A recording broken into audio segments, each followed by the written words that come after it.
Bachelor of Hotel Management లో university first rank, second rank, third rank. Sun international, Visakhapatnam, Hyderabad. నమస్తే Telugu news కి స్వాగతం. నేను రూపానాథెళ్ళ. ఈ రోజు మనతో పాటు స్టూడియోలో సీనియర్ జర్నలిస్ట్, ప్రముఖ విశ్లేషకులు విక్రమ్ పూలా గారు ఉన్నారు. వారితో మాట్లాడదాం. సార్ నమస్కారం. నమస్కారం సార్, గత 2 రోజులుగా మనం చూస్తుంటే సామాజిక మాధ్యమంలో ఒక రకంగా వైరల్ అవుతున్న విషయం ఏంటంటే బీఆర్ఎస్ పార్టీని బీజేపీలో విలీనం చేయబోతున్నాడు కేసీఆర్ అని. అసలు మీ విశ్లేషణ ప్రకారం చెప్పండి సార్, అసలు ఆ పార్టీ ఆ పరిస్థితిలో ఉందా నిజంగా? మనం చూస్తున్నాం 2 రోజుల నుంచి కాదు, చాలా రోజుల నుంచి ఇటువంటి ఊహాగానాలు. ఇవి కేవలం ఊహాగానాలు. దీన్ని ఇప్పటికే కేటీఆర్ గారు, హరీష్ రావు గారు, ఇతర కొంతమంది నాయకులు కూడా ఖండించారు. అంటే కేవలం ఢిల్లీలో వెళ్తేనే విలీనం అనేటువంటి వార్తలు పుట్టించడం ఎంతవరకు సమంజసం అని కూడా మాట్లాడుతున్నారు. బట్ ఏ విధంగా చూసినా కూడా సరే, టీఆర్ఎస్కి కొంత సెట్ బ్యాక్ వచ్చిన మాట వాస్తవం.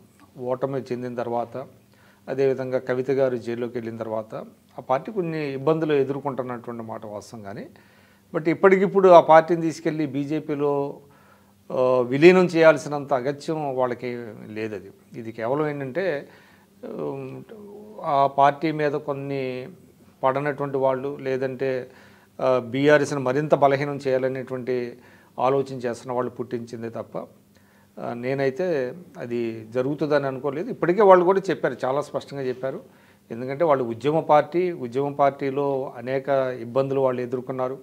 గతంలో రాజశేఖర రెడ్డి గారు బతుకున్నప్పుడు ఆయన ఈ పార్టీని బలహీనపరచాలని ప్రయత్నించిన సందర్భాల్లో కూడా వాళ్ళు మళ్ళీ బౌన్స్ బ్యాక్ అయినటువంటి సందర్భాలు చాలా ఉన్నాయి. అంటే ఆల్మోస్ట్ అయిపోయింది, ఫినిష్ అయిపోయాడు కేసీఆర్, పార్టీ ఫినిష్ అయింది.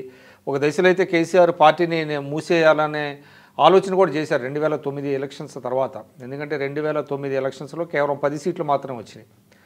అటువంటి సమయంలో ఇక పార్టీ మూసేస్తున్నారు అనేటువంటి ఒక ఆలోచన కూడా వచ్చింది. ఆయన కూడా సీరియస్గా దాని మీద థింక్ చేశాడు అనేటువంటి వార్తలు కూడా వచ్చినాయి. సార్, ఇక్కడ మీరన్నట్లుగానే గతంలో 2001 నుంచి చూసుకుంటే ఎప్పుడూ టీఆర్ఎస్ పార్టీకి 0% రిజల్ట్ అనేది ఎప్పుడూ రాలేదు.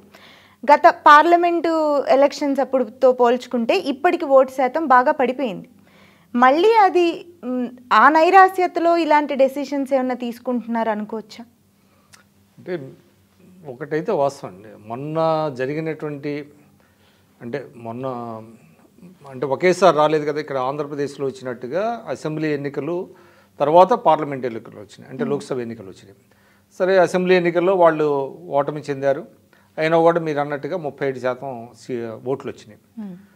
కానీ ఇక్కడ లోక్సభ ఎన్నికలు వచ్చేటప్పటికి దాదాపుగా 20% ఓట్లు కోల్పోయారు. అంటే కేవలం 17% ఓట్లు మాత్రమే లభించాయి. ఒక్క సీటు కూడా రాలేదు. సో ఈ నేపథ్యంలోనే ఇటువంటి స్పెక్యులేషన్ అంతా మొదలైంది. సో ఒకటైతే వాస్తవం అండి, అంటే భారతదేశ రాజకీయాల్లో అనేక రాజకీయ పార్టీలు ఇటువంటి ఇబ్బందులు ఎదుర్కొన్న మాట వాస్తవం. అంటే ఒకసారి ఓటమి చెందుతారు, ఒక్కొక్కసారి మళ్ళీ వస్తారు. మీరు అన్నట్టుగా ఏంటంటే టీఆర్ఎస్కి ఫర్ ద ఫస్ట్ టైం అంటే ఒక్క సీటు కూడా రాకపోవటం అనేటువంటిది వాళ్ళకి ఒక చిత్రమైనటువంటి ఒక అనుభవం. ఇది ఒక్క పార్లమెంట్ సీటు కూడా గెలుచుకోలేకపోవటం అనేటువంటిది ఒక రకంగా సెట్ బ్యాక్. అది అయితే అంత మాత్రం చేత ఒక 5 ఏళ్ళన్నా కనీసం పార్టీని రన్ చేయాలి కదా.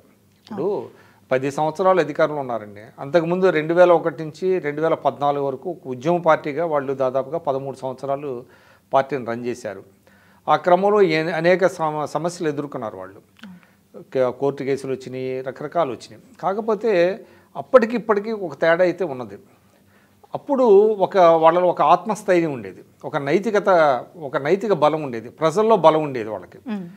కానీ ఇప్పుడు ఏమైందంటే ఎస్పెషల్లీ మొన్న పార్లమెంటు ఎలక్షన్స్ తర్వాత ఆ కుటుంబం మీద అనేక ఆరోపణలు రావటం, ఆ కుటుంబం ముఖ్యంగా కవిత గారు అరెస్ట్ అవటం మద్యం కేసులో, అదేవిధంగా కేసీఆర్ గారు అసెంబ్లీకి రాకుండా ఆయన ఒకరోజే వచ్చారు, తర్వాత రాలేదు.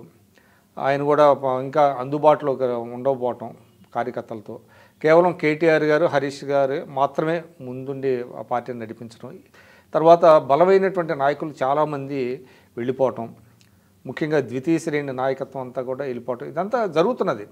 కానీ ఇది సహజమే, రాజకీయాల్లో, భారతదేశ రాజకీయాల్లో చాలా సహజం. కాబట్టి కేసీఆర్ గారిని మనం తక్కువగా అంచనా వేయడానికి వీల్లేదు.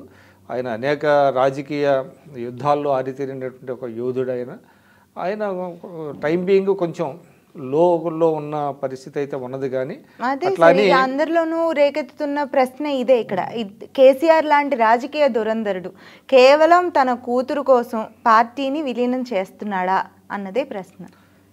నేనైతే చేస్తారని అనుకోలేదండి. ఇవాళే మనం చూసాము సిసోడియా గారికి, మనీష్ సిసోడియా గారికి బెయిల్ వచ్చింది. ఆయన ఎప్పుడు అరెస్ట్ అయ్యాడు? 2023 ఫిబ్రవరిలో అరెస్ట్ అయ్యాడు.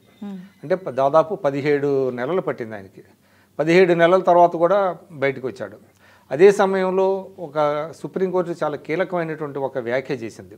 ఆయన బెయిల్ నేరస్తుని ఎక్కువ కాలం లోపల ఉంచలేరు, బెయిల్ ఇవ్వకుండా అనేటువంటి ఒక మాట కూడా మాట్లాడారు. కాబట్టి కవిత గారు it is the only matter of time. ఆమె ఎప్పుడైనా బయటకు రావచ్చు, 2 నెలలు రావచ్చు, 3 నెలలు రావచ్చు, లేకపోతే 2 వారాల్లో రావచ్చు. అది అంటే లీగల్గా ఉండేటువంటి సమస్యలు ఉన్నాయి కాబట్టి it takes its own course. కాబట్టి దానికి లింకప్ చేసి వీళ్ళు వెళ్ళి బీజేపీలో కలిసిపోతారు కేవలం కుమార్తె కోసం, కుమార్తెని సేఫ్గా బయటికి తెచ్చుకోవడం కోసం అనేటువంటిది ఏదైతే వ్యాఖ్యలు ఉన్నాయో అది కరెక్ట్ కాదు. ఖచ్చితంగా ఈ 5 సంవత్సరాలు చూడాలి ఎలాగ పార్టీని రన్ చేస్తారనేటువంటిది చూడాలి. తిరిగి ప్రజలు మరి ఆ పార్టీని ఆదరిస్తారా లేదా అనేది కాంగ్రెస్ పెర్ఫార్మెన్స్ బట్టి కూడా ఉంటుంది. ఇప్పుడు రాష్ట్రంలో రేవంత్ రెడ్డి గారి నేతృత్వంలోని కాంగ్రెస్ పార్టీ పెర్ఫార్మెన్స్ ఏదైతే ఉందో దాన్ని బట్టి టీఆర్ఎస్ భవితవ్యం కూడా ఆధారపడి ఉంటుంది. అదేవిధంగా మొన్న జరిగినటువంటి సెషన్లో కూడా వాళ్ళు బాగా పెర్ఫామ్ చేశారనేటువంటిది కూడా కొంత వినపడింది.